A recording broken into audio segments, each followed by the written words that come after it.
There are so many games coming out nowadays that it's easy to feel overwhelmed, and good games often get lost in the shuffle. In this video, I want to spotlight some upcoming games that I think look great, but don't seem to be getting the attention that I think they deserve. So instead of focusing on games that are highly anticipated like Silksong or Mina the Hollower, I want to spotlight some lesser known ones. I have a good variety of types of games here, so if one isn't for you, stick around because the next one might be. These games might not be well known yet, but I think they really could turn out great. Anyway, let's just get right into them.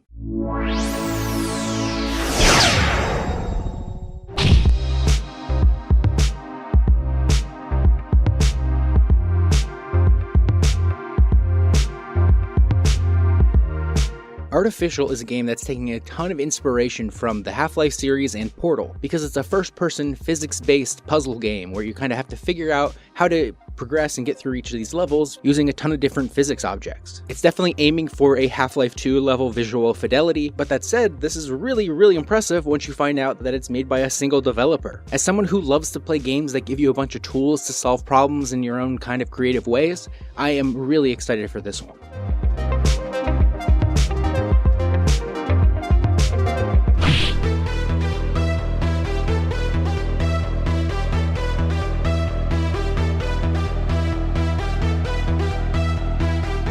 When you first see DeadWire, it's pretty obvious what this game's going for. It's definitely going for the Hotline Miami thing, but the thing that really made this click for me was it's also kind of going for another one of my favorite games, Gunpoint, where you can hack things in the environment and even enemies to link them and create chain reactions, and I really love Gunpoint so much, I really want to see it in this sort of top-down perspective. So if you're itching for Hotline Miami 3, and you also like Gunpoint, like I do, make sure you definitely check this one out.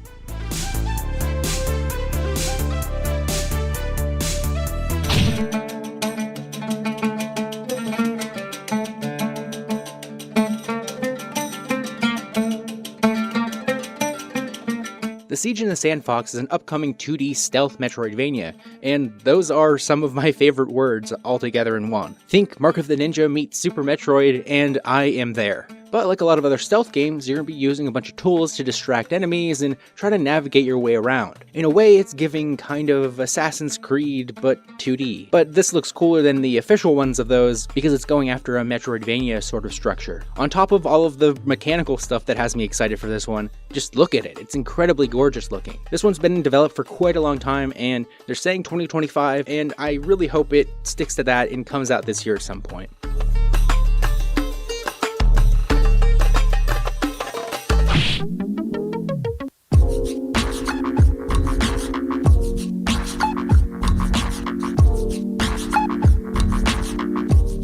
Moving on to Olliefrog Toad Skater, which is a really silly take on like the Tony Hawk games, and I am here for it. There's not been an official Tony Hawk since the remakes of 1 and 2, and I am super into the fluid, momentum-based gameplay of those games, so I am here for it even if you are playing as a silly little frog this time. This one even has a demo up on Steam, so you can get your hands on it, and if you're anything like me, you know that the feel of these games is really what makes everything count, and this one has it down pat, so make sure you give that one a look, maybe download the demo, check it out for yourself. I am really excited for that one.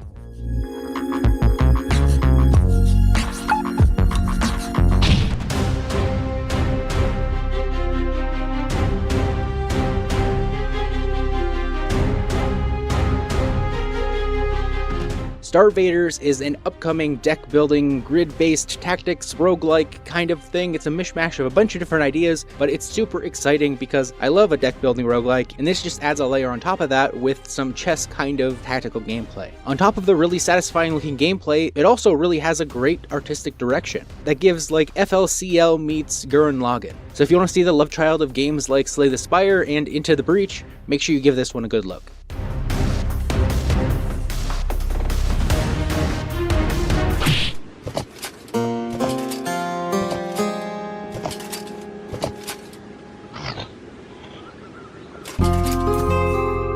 Moving on to Mohrta, which is the next game from the developer Scumhead, whose games I have a really big soft spot for. I absolutely loved Vomitorium, and this seems to be like the spiritual sequel to that. It being a game built in GZ Doom, that's basically a Metroid Prime style game. The artistic direction that this has is just super stunning, and there's so many strange creatures and weird things going on. Well, I guess it fits because this takes place in The Great Strange, and I just really love the unique vision that this game has. So if you want to play a first-person Metroidvania-style game with some RPG elements that allows you to go around this weird world, make sure you at least add that one to your wishlist.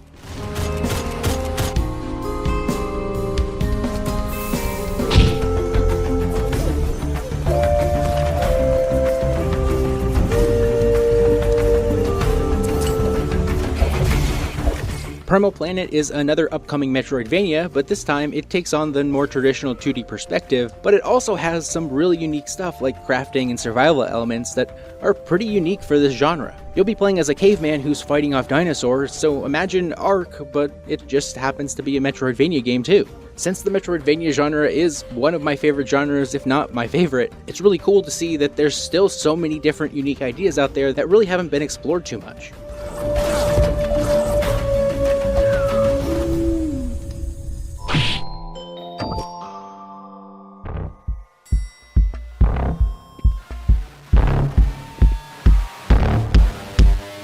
The first time I saw Blocks for Babies was during Donkey's stream of all of the games that came out of the first Big Mode Game Jam, and I loved it at first sight because it mixes two of my favorite things, that being Tetris and OG Doom, and it is such a unique idea. Basically, you're going to be filling a well just like in Tetris, but then you'll be swapping into a different mode and those Tetris blocks turn into these horrible demonic creatures, and it's just such a refreshing, unique idea. Do I think this game's going to have a ton of depth to it?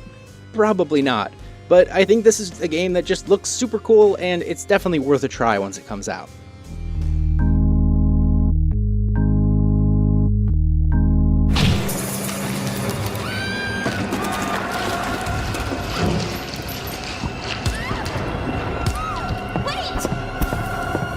By Sweet Carole is a game that asks the question, what if Clock Tower, but by way of classic 2D illustrated Disney movies? And it looks really incredible. In the style of classic Clock Tower, you're going to be doing a 2D side-scrolling sort of a horror game, but it's going to be just so imaginatively illustrated in this really classic early Disney style. This is another one that's been in development for quite a long time, but I can clearly see why it has been, because just imagine how much work went into just the animations alone for this. So I am super excited for this one, and I hope it sticks to the 2025 release.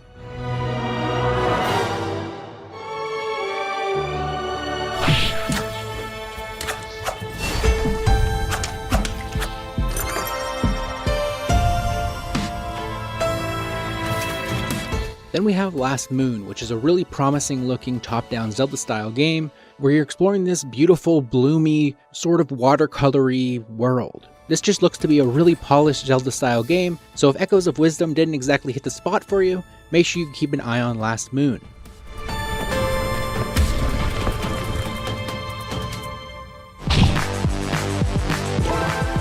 An intergalactic battle spectacle! Battle Vision Network is a game from Cappy, and this looks to be their answer and really spiritual successor to their own cult classic, Might and Magic Clash of Heroes, that being one of the rare tactical turn-based games that I really fell in love with. This time, instead of the Might and Magic fantasy setting, this has a really awesome looking futuristic game show sort of space setting, and I'm super into it. But at its core, it looks to be the color matching, formation attacking tactical game that I fell in love with Clash of Heroes, but just delivered in a different package, and I really can't wait to see how this turns out.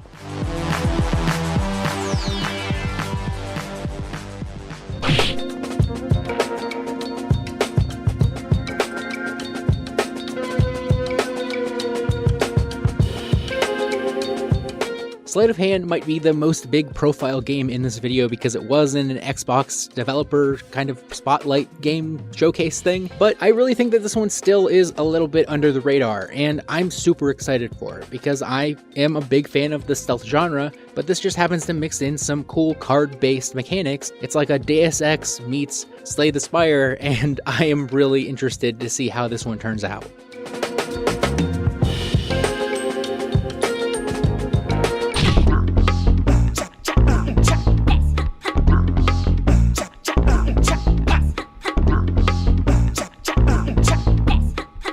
HASTE Broken Worlds comes from the developers of Cluster Truck, Content Warning, Totally Accurate Battle Simulator, Stick Fight the Game, in my favorite rounds from them, but they're a really, really solid studio, and I'm super excited to see what they do with this fast-paced running game, because this just looks to have the most incredible sense of momentum that I've seen in a long time. So make sure you add that one to your wish list if you're a speed freak like me.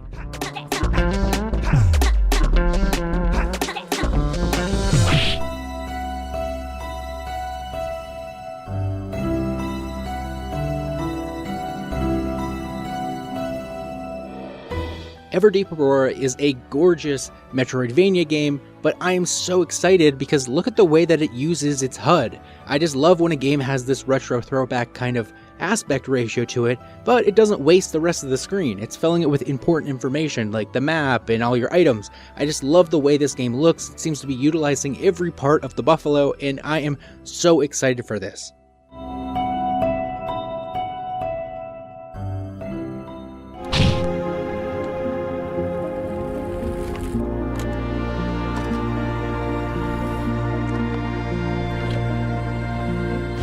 Blueprints is a procedurally generated roguelike, but it does a really cool thing where it gives the player the agency over the procedural generation. They are handed all of the different rooms and they can place them how they will. So it kind of takes one of the fundamental elements of the roguelike genre and presents it in a new way. So picture an escape room, but you are building the escape room while you play it. And I think this sounds like a really neat idea.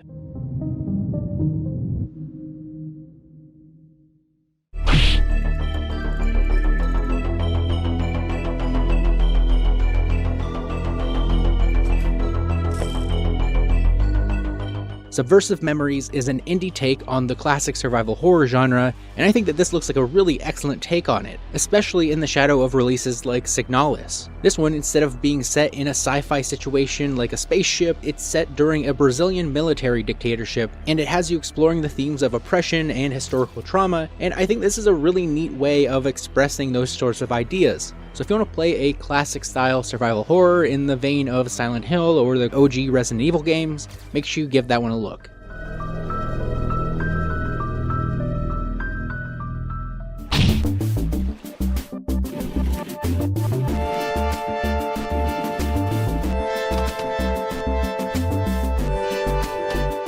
If there's one game in this video that I think is the most under the radar and really shouldn't be, it's Graytail. It's basically a Zelda game, but it's also Indiana Jones. I think that's such a good pairing. An Indiana Jones adventure that just happens to be also a top-down Zelda-style adventure. And in addition to that really just solid premise, it's also boasting this chain reaction puzzle system where players' actions in solving puzzles can trigger multiple different events happening. So it seems to also be doing a lot of mechanical stuff here that's pretty unique for the genre. So keep an eye on that one if you're a big indie fan, whether that be indie games or Indiana Jones.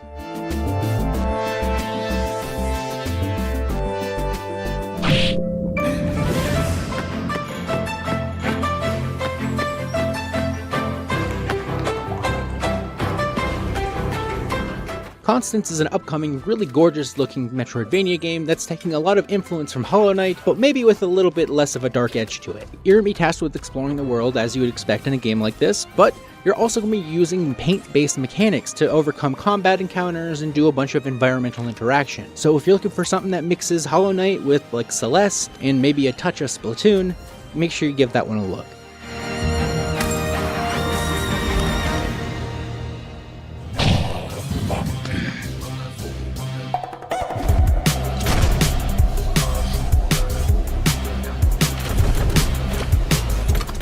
Then on to Hyper Primate, which was previously called Monkey Simulator, and I feel like they made a smart move moving away from the Mimi kind of title. But what this is a fast-paced 3D run, jump, slide, dash kind of speedrun game, and I think it looks super fun, but you just happen to be playing as a monkey. So if you're into fast-paced, high-score chasing kind of games like Neon White or Siam, make sure you give that one a good look.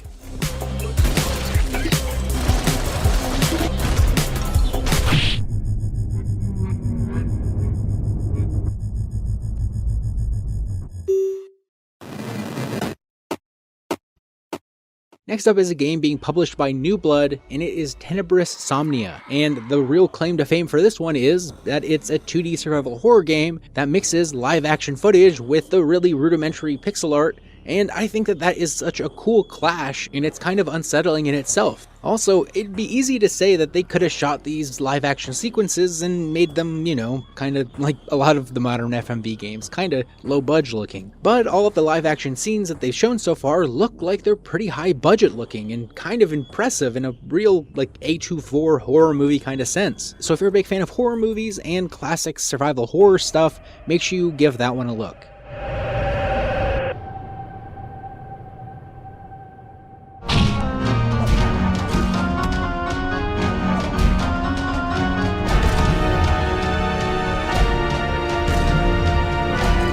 Bloody Hell 2 is an action-adventure bullet hell Metroidvania game, and it's a sequel to a game that they actually released for free on Steam. I don't know if this one's going to be free, I highly doubt it. I hope it's not, honestly, because I want to give the developers of this some money, because I absolutely loved the first Bloody Hell. It was a top-down bullet hell Metroidvania game, and it kind of reminded me of something like Enter the Gungeon or Isaac, but this time it wasn't a roguelike, and that was a nice relief, honestly.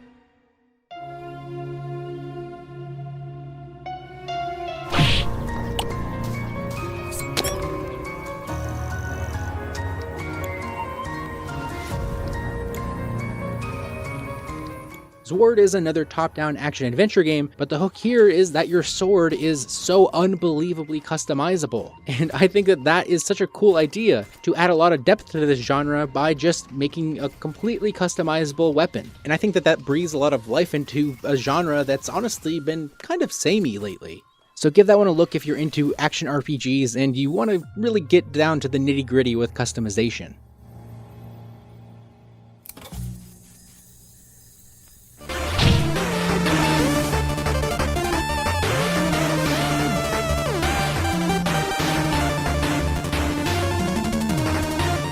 Next up is yet another top-down action-adventure game in the style of Zelda called Tearscape, but this time it's really going after the Bloodborne thing. So if you've ever wanted to play a Game Boy Color Bloodborne port, make sure you give this one a good look.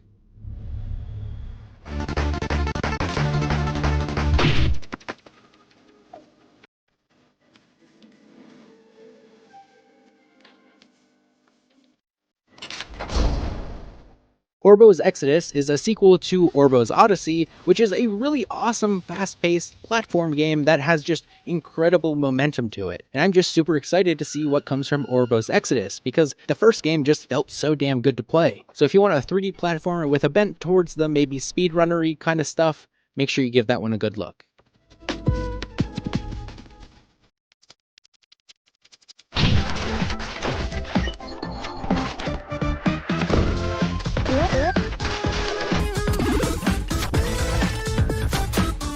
And then the last game in this video is Pipistrello and the Cursed Yoyo. In this game, you're going to be playing as this little bat who's trying to regain mob-style control over the city. It almost has this WarioWare style attitude to it, and I think that this looks super charming. If I were to try to compare this to anything directly, I think it honestly looks quite a bit like Mina the Hollower, and I am super excited for that game too this year. So if you're excited for that one like me, make sure you also give Pipistrello the Cursed Yoyo a look.